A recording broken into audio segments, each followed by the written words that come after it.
భగవద్గీత 272 రోజు 41వ శ్లోకం. ప్రాప్య పుణ్యాకృతాం లోకానుషిత్వ శాశ్వతిః సమః శుచినాం శ్రీమతాం గేహే యోగభ్రష్టో అభిజాయతే.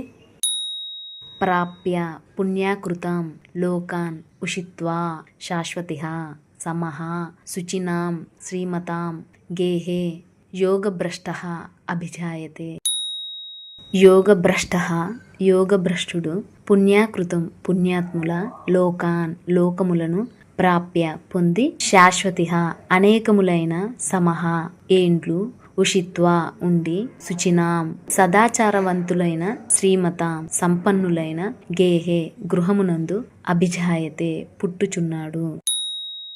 యోగభ్రష్టుడు పుణ్యాత్ములు పొందు లోకములను అనగా స్వర్గాది ఉత్తమ లోకములను పొంది ఆయా లోకములలో పెక్కు సంవత్సరములు గడిపిన తర్వాత పవిత్రులైన సంపన్నుల గృహమున జన్మించును.